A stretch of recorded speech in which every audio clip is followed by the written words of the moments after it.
Hi guys, tuturuan ko kayo ngayon kung paano magkaroon ng neon pet. Punta muna kayo sa inventory guys. Kapag may apat na kayo na magkaparehong pet guys at saka naka full grown yung age mo, pwede mo siyang i-neon. Bali apat lang yung hinihingi nila kaya apat na zebra yung sa akin at gusto ko siyang magkaroon ng neon na kulay. So ayun, gawin natin yung zebra natin na may kulay neon.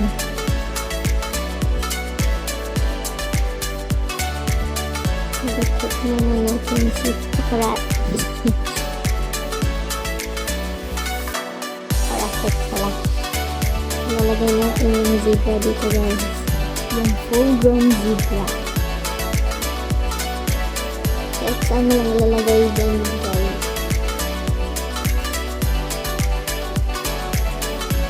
Lalagay natin yung zebra natin, yung pangalawang zebra.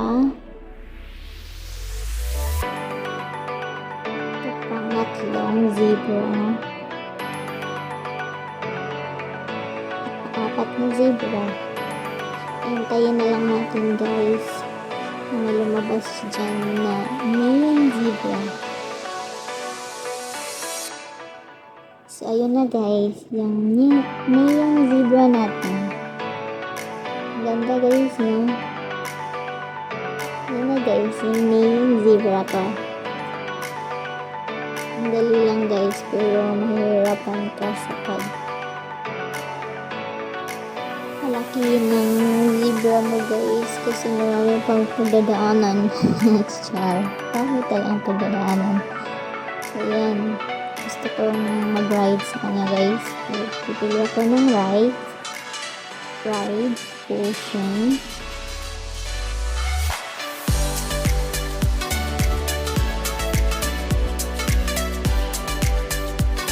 Yan, ang mahal guys, 119. Guys, ipapainom na natin sa kanya yung potion para makapag-rides na ako.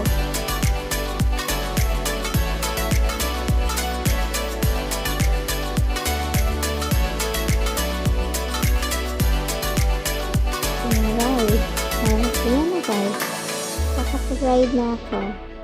Salamat guys, bye bye.